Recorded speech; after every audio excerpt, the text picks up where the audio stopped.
Ladies and gentlemen, welcome back to Untold Ireland, episode 3 of our wonderful season 2 that we're having. Now, joining us today is the wonderful Mary Donoghue. She's here inside in Rogers, celebrating her relaunch of her book, Fred Healy, The One-Eyed Gunner. This is all in support of the Cancer Support Service, Recovery Haven. If you'd like to make a donation to them, link will be down below in the description. Obviously, of course, during the interview, we discuss issues with Mary, such as her experience with oesophageal cancer. We obviously talk about the book a bit, and then, we just talk a bit about American politics as well, because why not, Anyways, guys, enjoy. How are you doing today, Mary? Welcome. Thank you. Congratulations on the release of your first book, The One-Eyed Gunner. Could you just tell us a bit about yourself, when and where you were born, and how'd you end up in Glenflesk? Well, I was born in Kerry, County Tipperary. Yep. I'm from a large family, and I was born in 1954, and I went to school there, and as life progressed, I worked in industry, and I was a machinist, so I used to make clothes, and I had different experiences, good experiences, and I travelled, and I went to England for a while, I was in Dublin for a while, and then the bombs happened in Dublin. So I decided that it was pretty risky at the time. It was the time of the Dublin bombings. So I came down to Kerry to work for Jackie Healy Ray's pub in Kilgarvan. Mm-hmm. And that's what brought me there. It's a landmark place. Moving to Kilgarvan then, obviously you ended up staying in kind of Kerry area rather than going back to Tip or Dublin. And what in particular kept you down here? So I came on a Friday, and I found the young people that were associating around the bar were friendly, and actually, invited me if I would like to come to a dance with them on the Sunday night in the Gleneagle Hotel. And of course I was a tourist, I was new to the place, I was working, but it was an adventure. Mm-hmm. And on the Sunday night I went with them to Gleneagle, and there I met Sean. He asked me for a dance, and we just got on very well. Mm-hmm.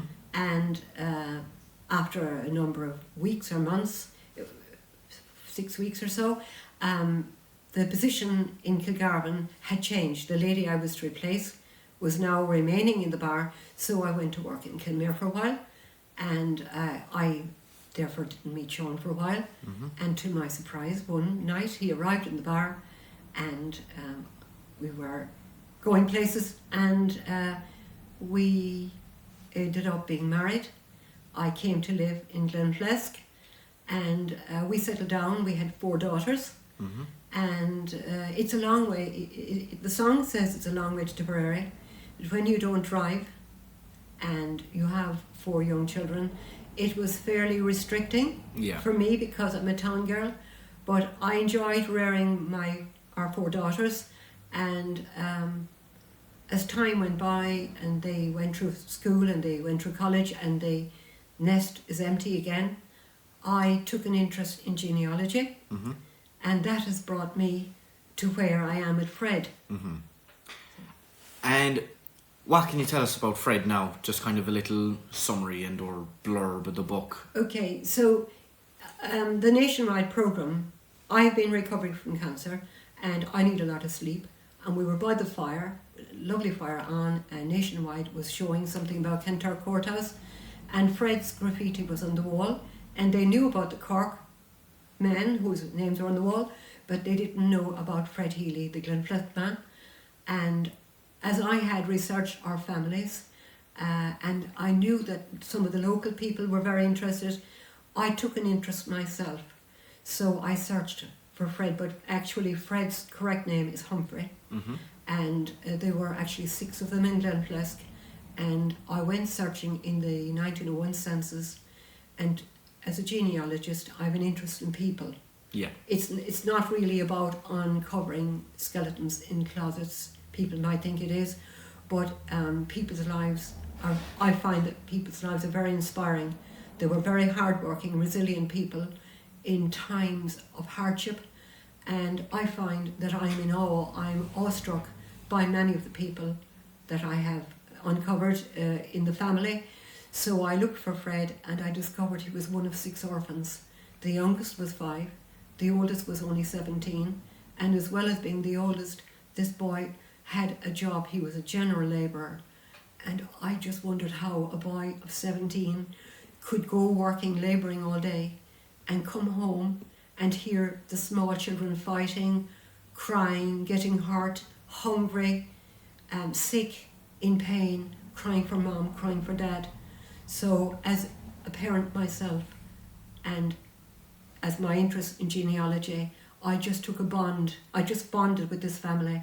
And my following of Fred's life in the World War I and the Irish War of Independence had to follow after I knew that the children were safe.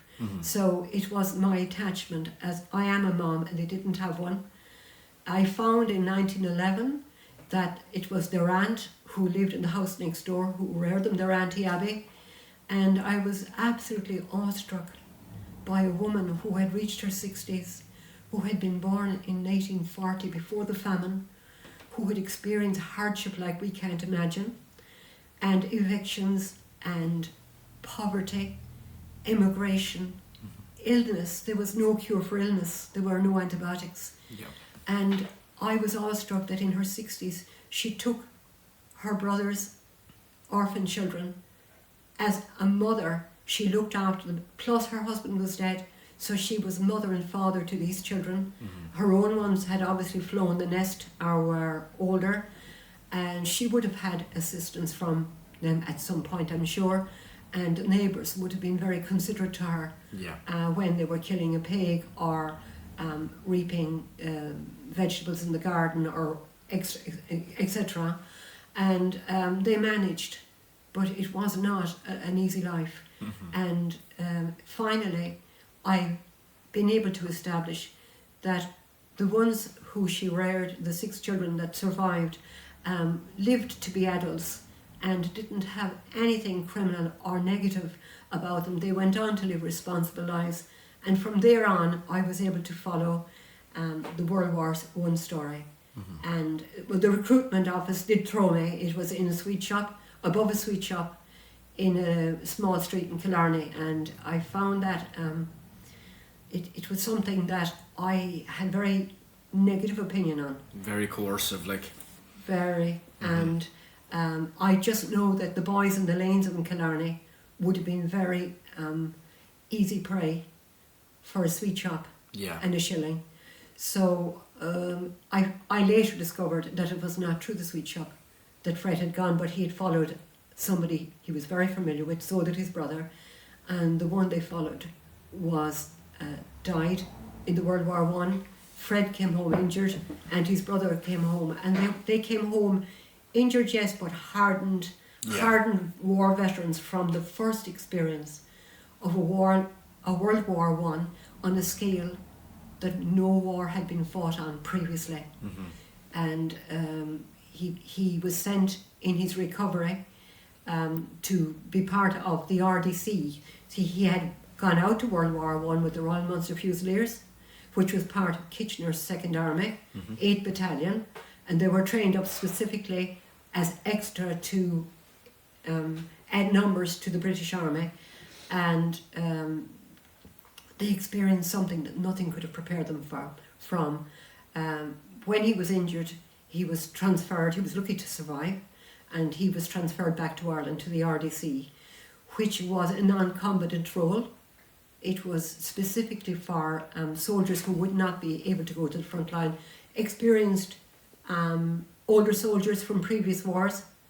They would have protected the infrastructure in, it could be the railways, it could be the ports, anything by which would make Ireland and the British vulnerable to the enemy. So I would say that he used his local train station, which was Lewbridge Station, on the Headford to Kenmare railway line, and transfer to Cork and out to Cove.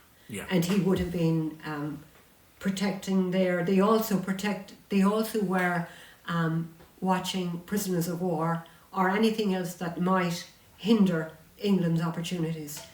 So the end of the World War I happened in 1918, and he came home at the start of 1919. but he now had a different viewpoint on what country he was going to fight for. Yeah. He realised, as did so many of them, that the 1916 had happened in their absence. Mm-hmm. They may not have been fully aware of what might happen, but when they heard that executions took place Yeah. by the army they were fighting for and by the justice system they were fighting for, Mm-hmm. they immediately became very close with the IRA. And they took it back. And Yeah. as soon as the Irish War, the Irish War of Independence began, they were at the ready. Yeah. And he and his brother fought both in the Irish War of Independence and then the anti-treaty side after, Yeah. which I found out later about the anti-treaty. I was nearly afraid to question anybody because it's a very Delicate subject. delicate and a divisive subject.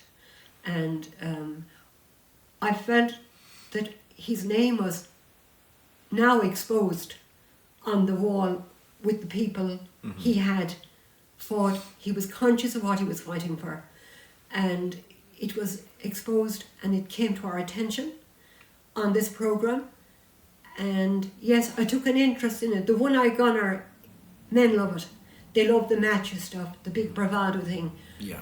And I didn't know what to make out of it. But as soon as I looked at the census and I found the orphans, everything else was irrelevant. Mm-hmm. I was a mum, and these children, I wanted to see that they were going to be okay. Yeah. And Auntie Abby did her very best, and I have to congratulate her. Just on the topic of the nickname, the One-Eyed Gunner, could you tell us more about that, kind of how he got it, you know? Well, obviously he had lost the left eye, and Yeah. I can see in his paperwork that it was his left eye that he lost. He could have had other injuries as well because he had a big problem with his bones, and it is possible that he had other injuries. Also, that the gassing, which is an ammonia, would have soaked into their clothes. It was all around in the atmosphere. Yeah. And it would have soaked through their clothes, and that the bone marrow and the bones would have succumbed, and the bone marrow would have been destroyed over time. So he had an enormous problem with his bones, as he had 16 years between his injury and the time of his death. I can't go back now to the question. I've got a gap now. What did you say, the question? The nickname, the One-Eyed Oh, Gunner. the one-eye gunner. So Yeah. he was known as the one-eye gunner then because he had one eye. Yeah. But locally, when I inquired locally, if anybody heard of the one-eye gunner in our area, I was told that two brothers went to fight in World War One, and when they came home, one had a glass eye. He was a bit of a character, and he used to like his pint at Lewbridge, at the bar, which of course was the train station. And he would actually be there with other men. He would need a call of nature, so he would order his drink would be there, and he'd leave down his eye beside his drink, and he would say, "Watch that, mind that drink till I get back." And he would do what he required outside. And the men at the bar would never have seen a glass eye.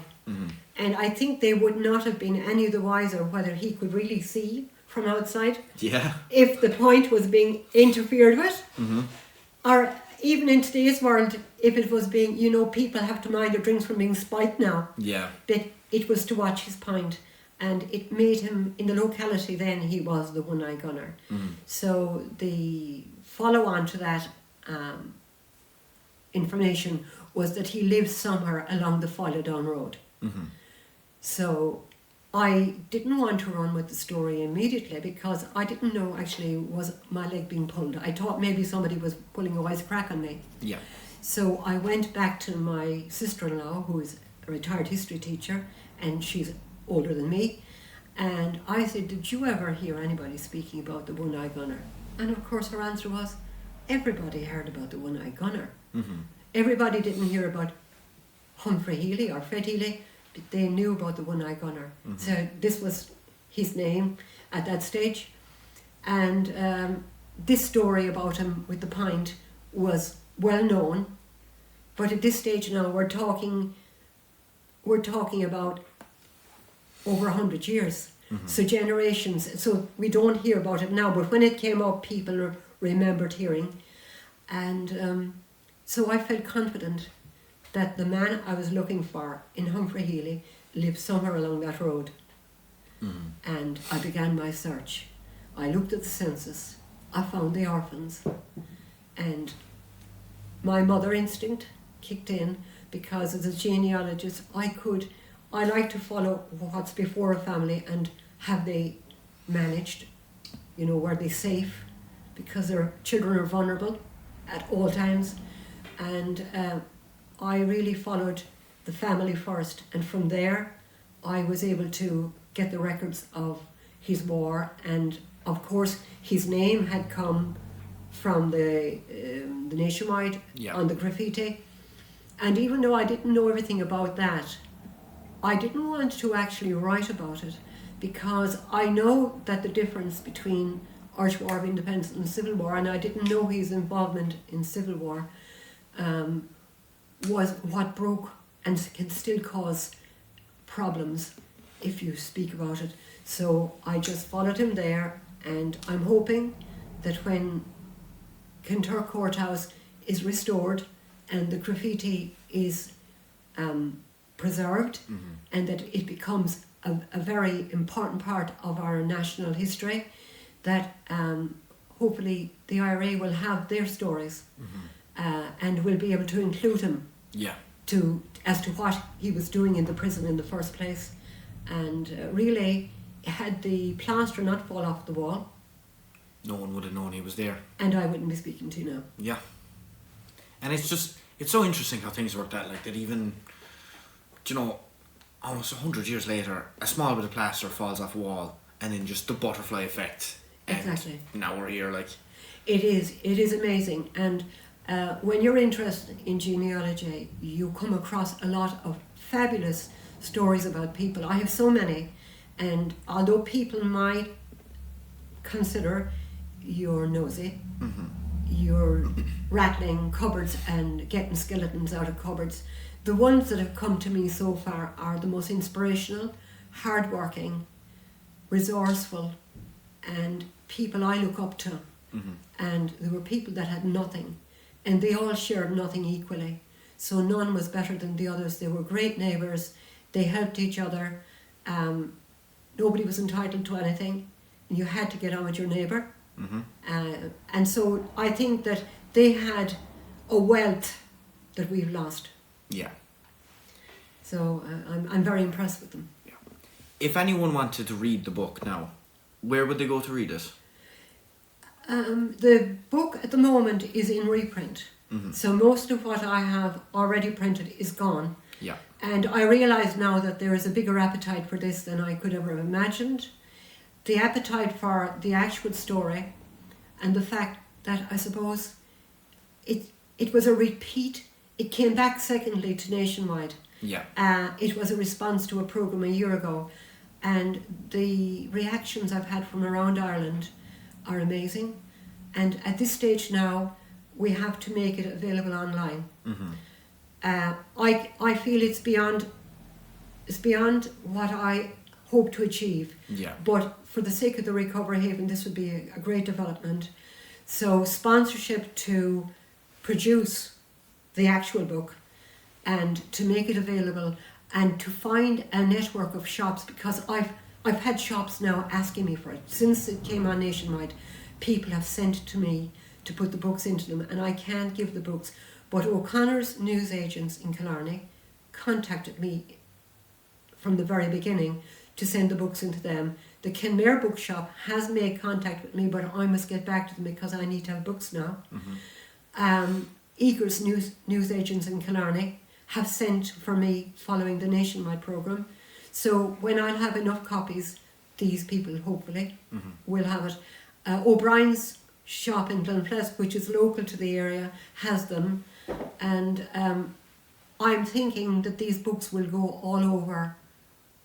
Maybe Eason's, maybe other bigger people might take them, and they might take them hopefully even at a certain number as charity, and after that maybe whatever is available with a percentage to themselves. We don't expect everything for nothing. Yeah. But I'd like to reach a target for the charity. And nobody knows better than me how important it is in your recovery that if you need help, you have a number you can ring, you have somebody you can talk to, and you have others that you can share stories with and know you're not alone. Because when you're undergoing the treatments and all this, and you're going to clinics and you're there, it's all happening. But then you're in recovery and most of that time is spent on your own. Yeah. And you can become isolated.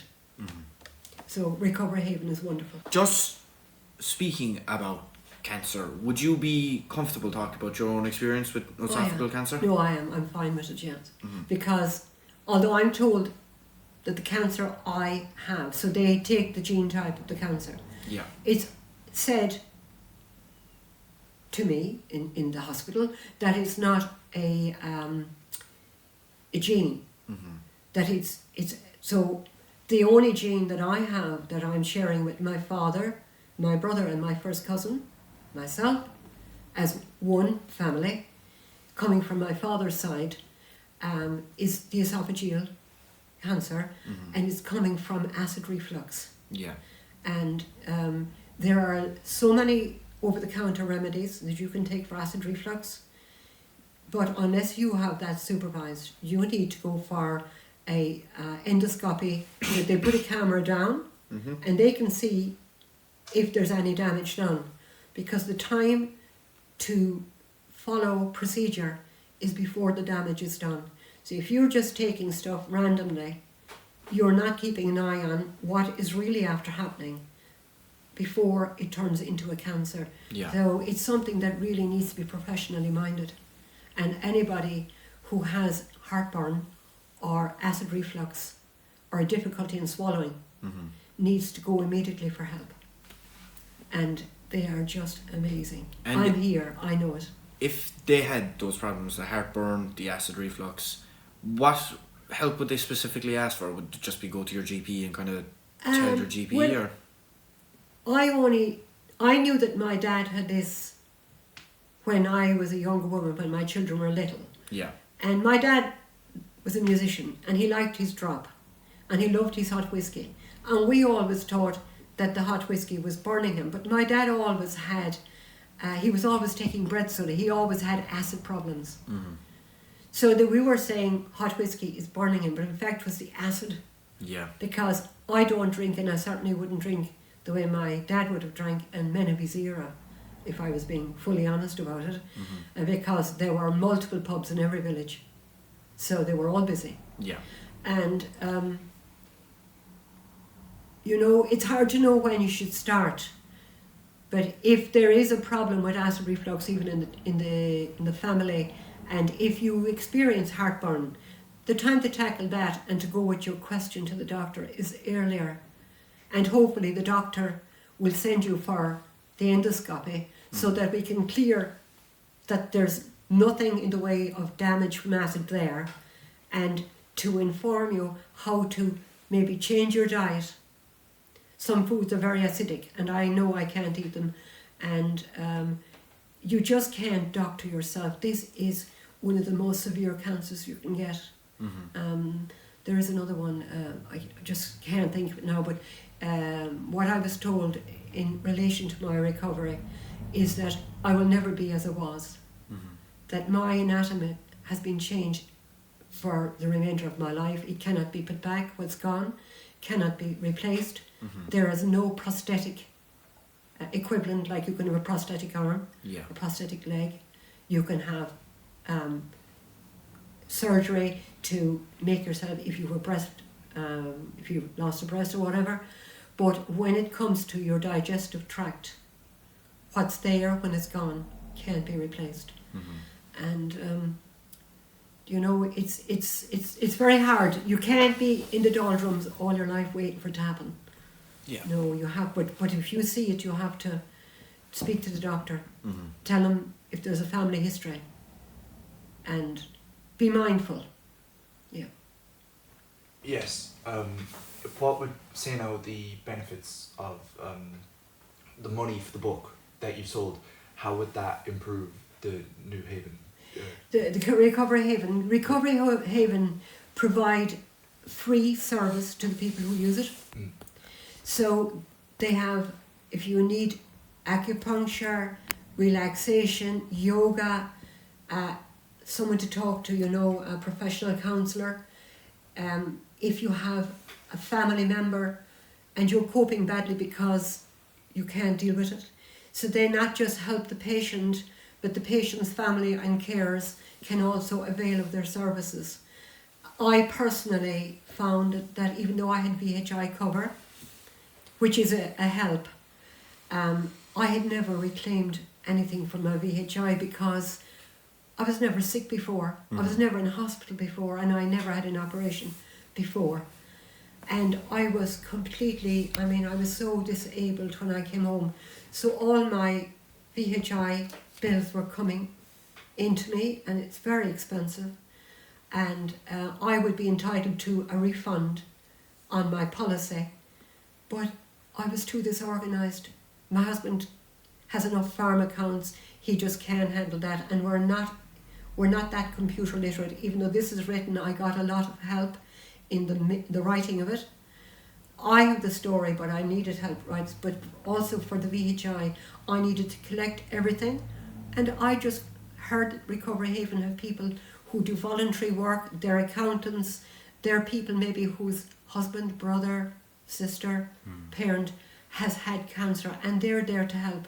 So you have a confidential service, and I brought a bag of junk, papers to Recovery Haven, and I went back after 2 weeks and everything was filed and clipped together, and all I had to do was sign the form, put on the stamp, seal it, and the refund came into the bank.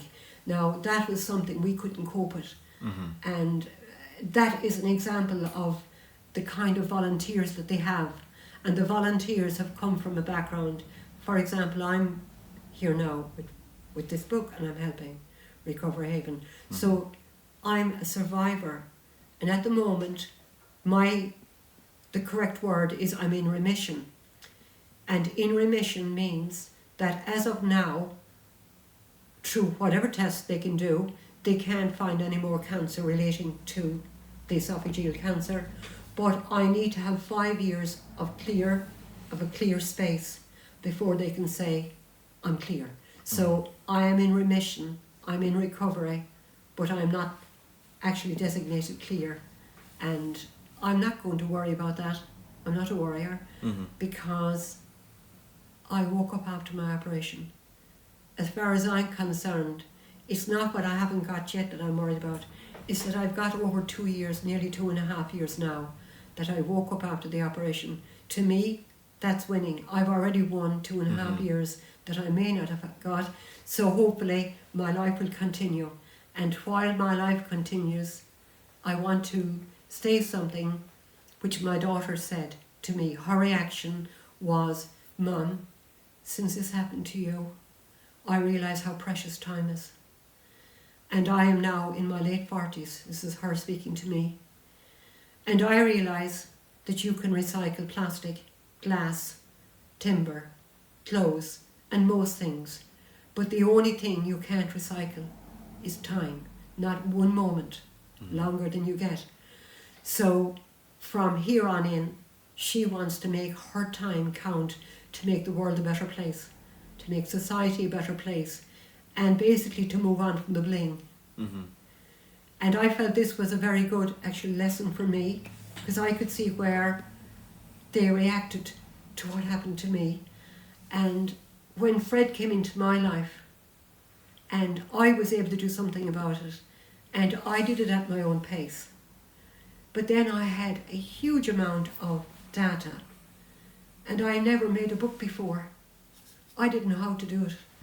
But I said, "You're sure I've got this far, and I'm going to do it, because if I lose it, if I use it, I lose it. If I lose it, I lose Fred again. Yeah. He's already been lost once.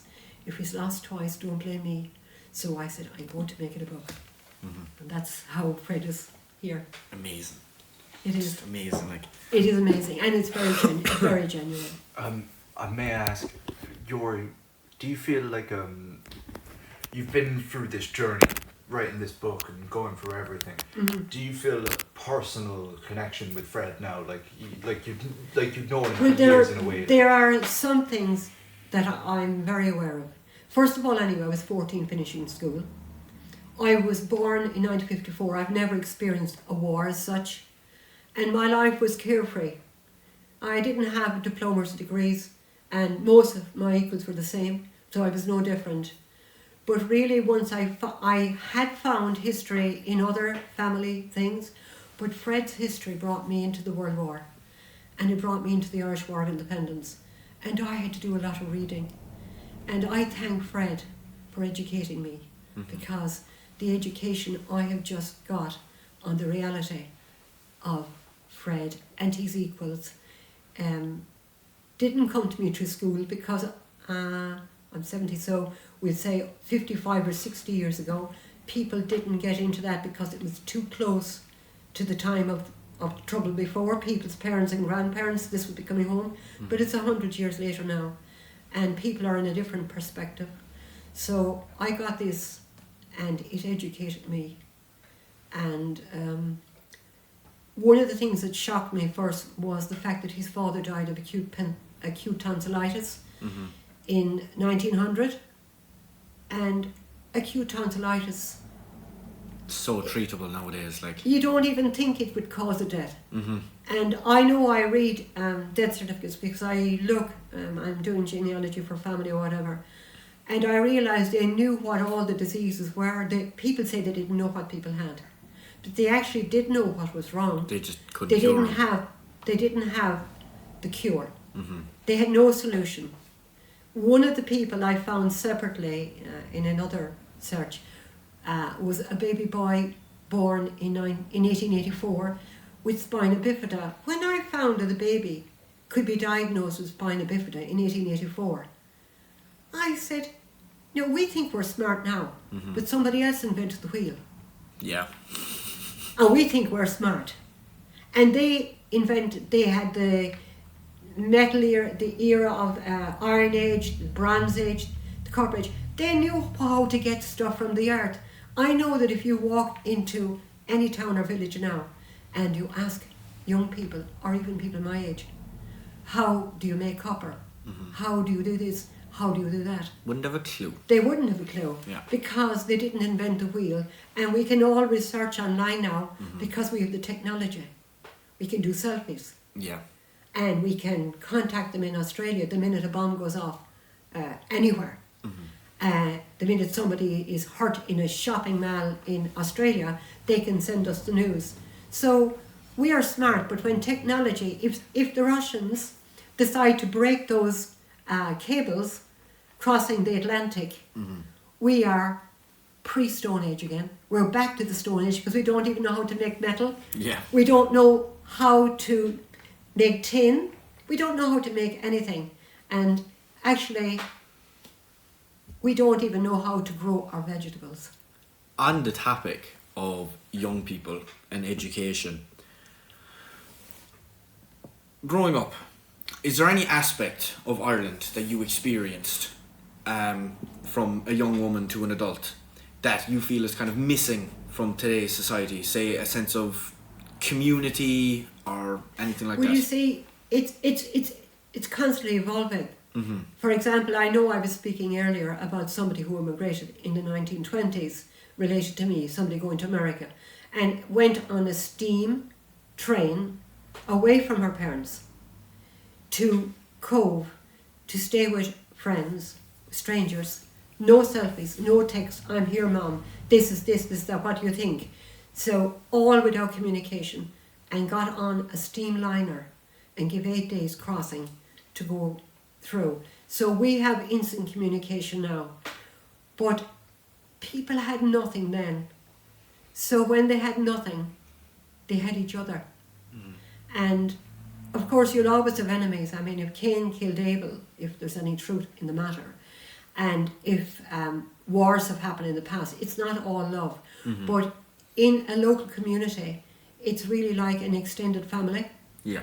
And you won't be left totally alone unless you've done enormous damage, which you might get the cold shoulder, but mostly people lived in a good community, and I would say that maybe when they went to America in 1920s, women were getting the vote, people were becoming independent in a way that they had never known before, and they were leaving a time when people were very, I don't want to be too liberal now in saying this, but they were very hemmed in by religion. Mm-hmm. It's good to a point, and it's good to a point only. Mm-hmm. It is also very limiting, and I think you must learn your own limits Yeah. and what's acceptable. But I think that one of the things they had when they had nothing else was each other. Yeah. And that a garden, if I had too much cabbage, I would say to you, come and take a few heads. Mm-hmm. And the apple trees are in your garden, and I don't have apple trees, and I can carry away a bag. There was a lot more neighbourliness, and family life at the moment is a different family. We have, they call it the nuclear family now. Mm-hmm. The family that was known then, but there was always, let's be honest, there was always stray seeds. You know, Yeah. what did you call it? Yeah. Wild corn or whatever.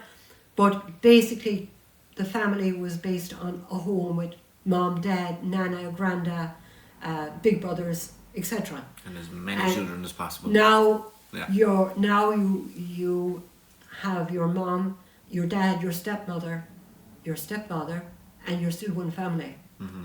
But it's a different thing. It's, yeah.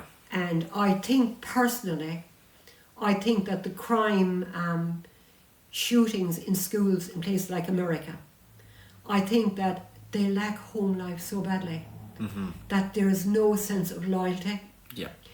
from within the parents, within the children growing up, because everything is grabs for now. And if you were gone and I want to use it, Yeah. I can use it. I think, going back to what you said about religion there, that it was kind of a hindrance, I think the flip side of that could also be true, that people who have no direction and or creed true. to live by, Yes. you know, You see, to a point. yeah, it gets to a point to because balance. the general gist of it is live good, love your neighbour, you know, Yeah. any religion you look But at, is it's that's kind of the that. idea. But then it's when you start looking into it more that you Yeah. see all the problems starting to occur. Well, you but see, I think the in 10 situations like Commandments, the schools like the that, the Ten Commandments, you shall not covet thy neighbour's goods, thou shalt not covet thy neighbour's wife. You know, there was always people who didn't keep. There's rules. That Yeah. meant they were there, but they weren't always kept. And there was a lot of stuff done in secrecy. For example, we have so many records now of abuse of young children in care. yeah, But we also have records now of abuse of young children in the home. So it's not just pointing the finger there. It's anywhere. When I found these children, I was very protective of them automatically. But I could have had an interest in them at the time, but it may be for my own gratification. mm-hmm. So what motivates a person to want to help? Do I want to help myself, or do I want to help you? Yeah. I want to help, and where it's coming from is the issue. You can't see what's going on there. Mm-hmm. So yes, it is good to have rules, but it's very important to learn how to stand back, size it up, and history is the most important lesson you can learn. You cannot live in the past, Mm-hmm. but the best value of making any mistake is learning the lesson. And if you do not learn from the past, the mistakes of the past, Mm-hmm.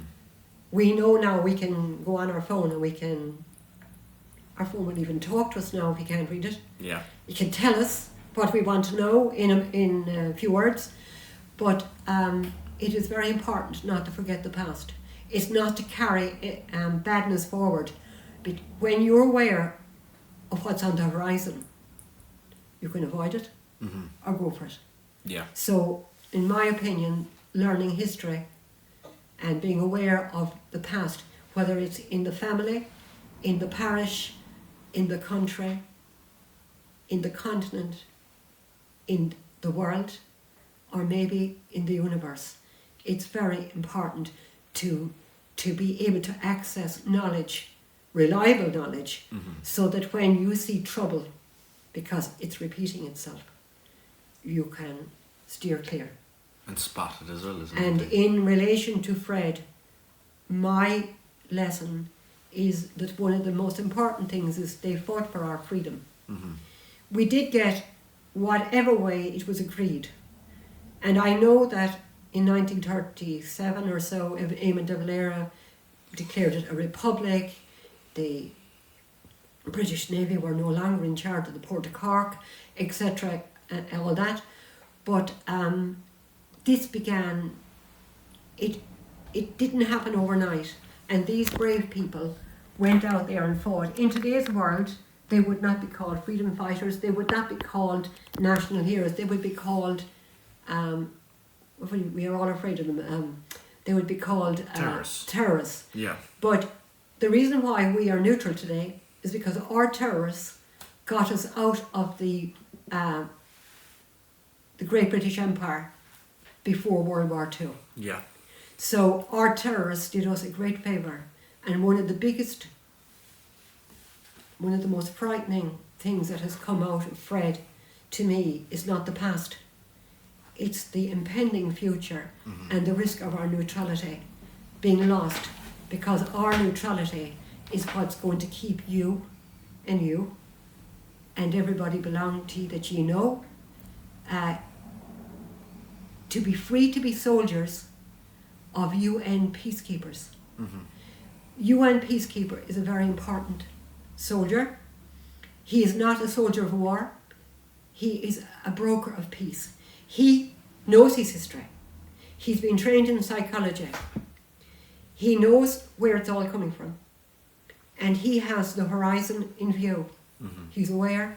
He can see the troublemakers coming and he can steer away from it. He's able to keep people from conflict. And to me, that is something the world really needs, more than more killers. Yeah. Europe must accept that Ireland is a neutral state. We are part of their European Union, but not in terms of NATO. We are free of NATO, and our soldiers act as peacekeepers. And my own uncle, my mum's brother, went as a young boy, so he was born around 1930 or so, and he went to Youghal by the sea, because if you're from South Tipperary you don't see the sea, and was fascinated with the life of the FCA. They were, what would you say, they're recruits, but they're not soldiers. So they're trained, if there's an emergency they can be called on. And himself and his brother and the next door neighbour went down, and they loved the life they saw. And he joined the Irish Army by giving a false age. And he retired. When his retirement day came, he retired in McGee Barracks in Kildare, having worked his way up the line, having gone out in all the peacekeeping missions with the Irish Army, wherever they were required. And if you put dynamite under him, he would not react. He would talk you out of the reasons why dynamite would hurt you as well. And he could bring peace. He was the most charismatic man, but at the same time, he was 6'3" or 4". He was a big, strong man, and you wouldn't challenge him, but you would respect him. And he could see problems coming over the horizon. He could steer people clear of it and keep the peace. And the world needs peacekeepers. They need UN peacekeepers. And possibly the conditions how a peacekeeper goes needs to be altered. But our Irish troops are not going to be Freds for the future. Our Irish men will be peacekeepers like my uncle, who left the world a better place. And when he finished in McGee Barracks in Kildare, he had been the longest serving Irish soldier on record in the Irish Army. It was 44 years, so many months and so many days. And he was Sergeant Major Bill Keating, known as Tex, over the artillery for the Irish Army. So even though they didn't use this to kill people, they were certainly well able to defend themselves if necessary, but only as a last resort, not as a first resort. Yeah. And I think that is probably the best thing I found out of Fred, is the reminder of how delicate the issue of maintaining our neutrality is for young fellas like you, who I think are wonderful, wonderful boys. That is incredibly important for Ireland, just full stop anyway, because very important. Ireland has and probably always will be a safe haven for people coming from conflict zones, which a lot of people aren't happy about that at the moment because of extent everything has gone to, and certain situations our economy is in and stuff like that. But that doesn't change the fact that that is still an incredibly important part of what it means to be Irish. That it's be open, be caring. If someone needs help, there's no reason not to help them. Do you know what I mean?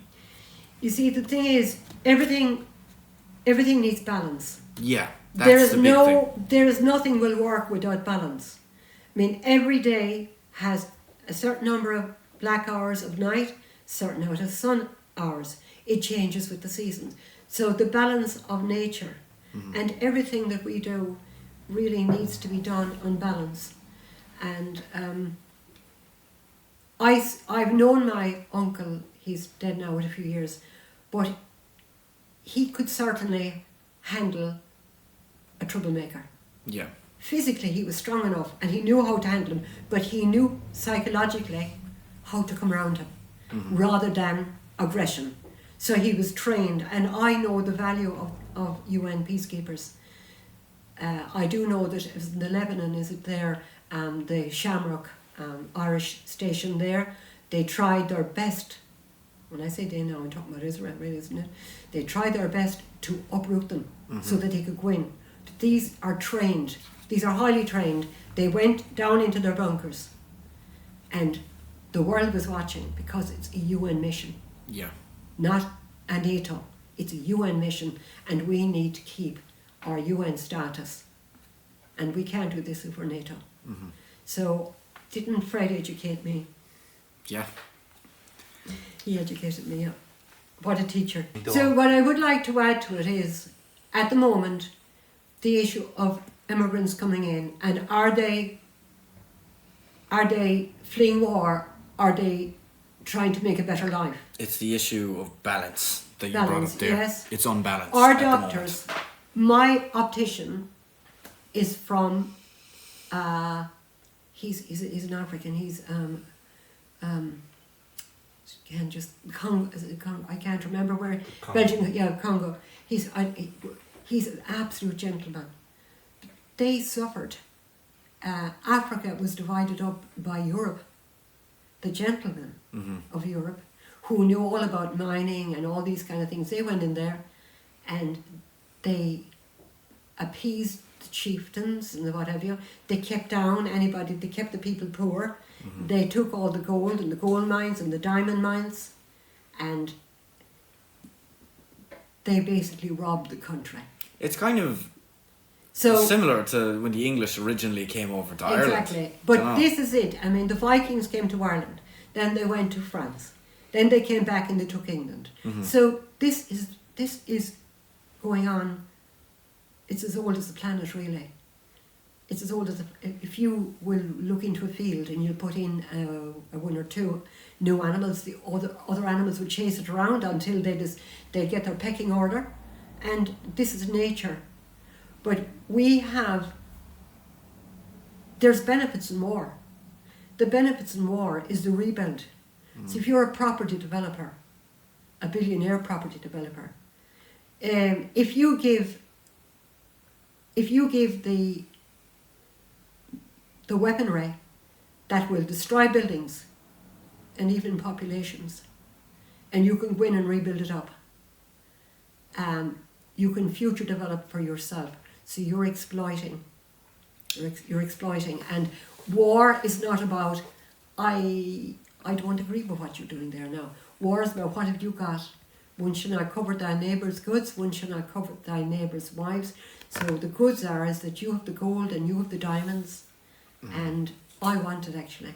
And the thing about war as well is that unless it's dove into like properly, the history of it will be written by the victors. The victors, yes. So it's kind of similar to what's going on in the Gaza Strip at the moment, where you have everyone in the world pretty much hates Israel at this point. Nothing wrong with the actual Israeli people, but true. the way Netanyahu is running the country Yes. and the shit they're getting up to with America, excuse my French, it's disgusting, quite frankly. And then it's also the fact that Trump is there bragging on Twitter or X or whatever you And want I to call want it, to that tell he's you- going to redevelop the entire thing and turn it into the Vegas of the Middle East. And it's disgusting. I know, but the people who voted for him think he's great. Yeah. And that's half of America. But I want to tell you that if you want to get a J1 and go to America this summer, next summer or any other summer, You won't be able to.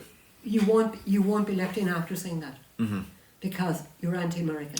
Yeah, because even the thing they have now with the stuff going on with Harvard University and all this stuff, it's funny because everything that they ran in on to get into office, because realistically the Americans were stuck between a rock and a hard place. They had Kamala Harris, who really wasn't actually being honest about everything, and Trump, who was pretending to be honest while being incredibly dishonest behind closed doors. But what they did is they put themselves in a situation where Trump promised the sun, moon and stars. Oh yeah, the wars And were everything he said he wanted to change, he ended up doing exactly what he was fighting against, just flipped. Yes. So now it's, you can't talk about Israel. You can't do this. Yes. You have the health minister, who everyone was incredibly excited to go in, one of the Kennedys, I forget his name, Robert F. Kennedy. He just did his first, the thing they do in the White House with the press. He did his first one of them as health minister and ranted on for an hour about how autism is the worst thing ever, which was quite frankly disgusting, some of the stuff that came out of his mouth. He said that people who had autism would never hold a job, they'd never pay taxes, they would be kind of dysfunctional members of society that would always need to be babied like children, But which is incredibly offensive. To say that is to Hitlerize yourself. Yeah. So, values, I have to say that when money comes into the subject, it depends on which side. If you're going to gain, you're going to go to them, and if you're going to lose, it is awful. But also about what people can come into Ireland and what people can't. The reason that Ellis Island was set up going into New York was to distinguish who was coming in and who wasn't. So it took people, it examined them for health reasons, or if they had any other doubts about them. So they automatically deported them back. So they only left in the people. That's what Ellis Island was to do. So that in 1892, America knew that it only wanted the desirables. Yeah. So there's nothing new in it. But now it's got to a point where it's not even the desirables. It's anyone they don't like. Bye-bye. It's true, but then you have, we've come a huge way in care of health, the care of pregnancy, the care of newborn babies, and we can now decide on gender if that baby is wanted or not. So we're going back to the same thing again. And what is correct and what's not correct. If I, for some reason, am unable to have a baby because I've had cancer or whatever, and my husband and I would really like to have a baby, and maybe we're hesitant to adopt a baby because we have bad stories going with the adoptions from the Mother and Baby Hopes here. So we're thinking, are we adopting or stealing a baby? Yeah. So if we can, with medical help, with a surrogacy, have a child, this is a wonderful advance for us. But if I and my wife want, or you and your husband want to have a baby, where's the distinction and which is correct? Who is going to make the best parents? The dad and mom, or the dad and dad? Or the mom and mom? So babies have been born into families, and we know court cases from time to time where fathers have absolutely treated their daughters disgracefully and have allowed their friends, etc., etc. So what's to say that two dads won't be good dads? Two dads would probably be great dads, to be fair. Yes, but there won't be a dad and a mom. They'll be dad and dad.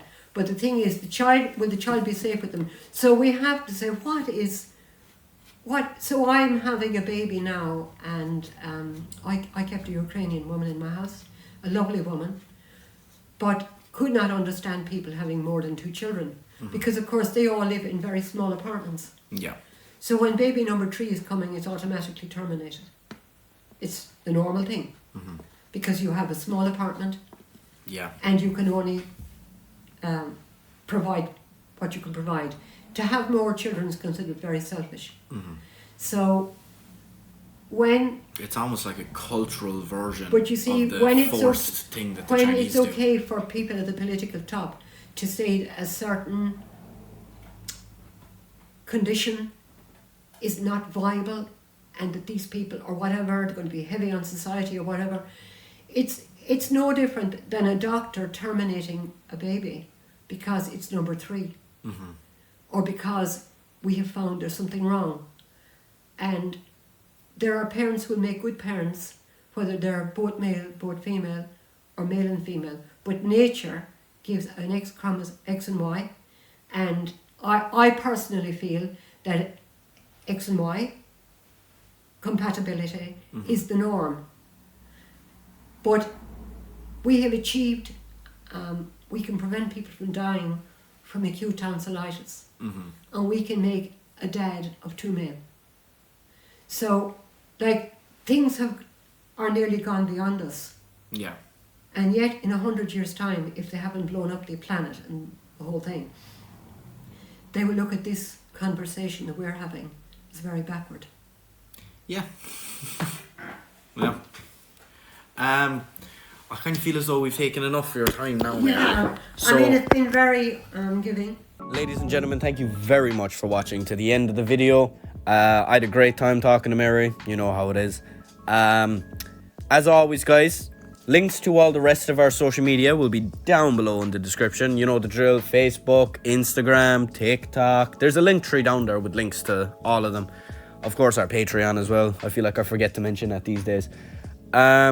Obviously as well, there are links to the nationwide documentary episode that was done with Mary on Kintar Courthouse. There is also another link to the Cancer Support Service, Recovery Haven, and yeah, that's all our links, guys. Be sure to check out our other stuff. We have very, very interesting interviews all over our channel because, of course, everyone who comes on is they're just absolutely excelsior. They're amazing people. We love them all very much. I'm rambling. Thank you very much for watching, guys. Adios.